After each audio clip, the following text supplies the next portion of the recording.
Avant de commencer l'enseignement des règles, des tables de valeurs et des graphiques, commençons par faire une petite révision de ce que vous avez déjà vu au sujet du plan cartésien.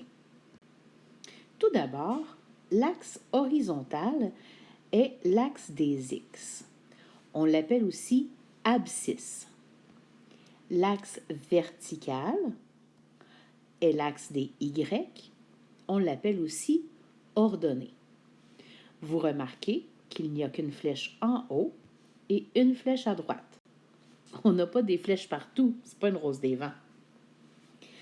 Un plan cartésien est constitué de 4 cadrans. Le premier cadran, où toutes les coordonnées sont positives. Le deuxième cadran, où les coordonnées de l'abscisse sont négatives. Le troisième cadran, pour lequel les coordonnées sont toutes négatives.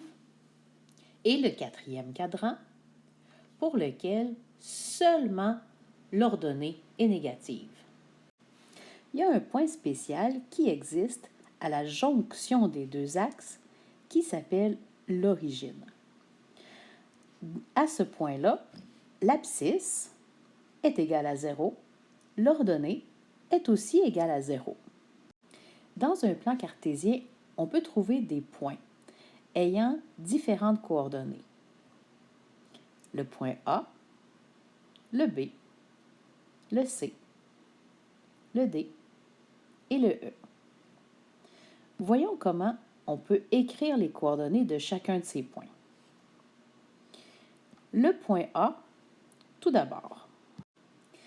Entre deux parenthèses, séparées par une virgule, je vais commencer par écrire le nombre qui correspond à la distance horizontale qui correspond à l'abscisse du point A. Si le pas est de 1, l'abscisse du point A sera moins 1, moins 2, moins 3, moins 4. Son ordonnée correspond au déplacement vertical. Dans ce cas-ci, le déplacement vertical, toujours en partant de l'origine, est de 1, 2. Maintenant, trouvons les coordonnées du point B. Alors, tout d'abord, le déplacement en X, le déplacement horizontal, est de 1, 2, toujours en partant de l'origine. Et en partant de l'origine, le déplacement vertical, le déplacement en Y, est de 1, 2, 3, 4, 5. Je vais maintenant vous donner les coordonnées du point C, du point D et du point E.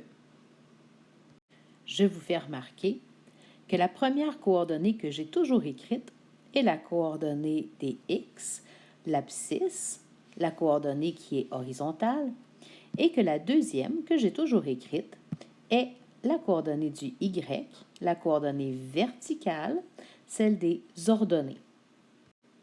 Maintenant, si pour l'axe des abscisses, on avait un pas de 2, notre point A se trouverait à moins 8.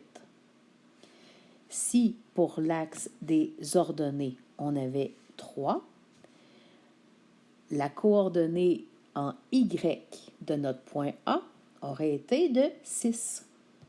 On peut faire les mêmes calculs pour le point B, C, D et E.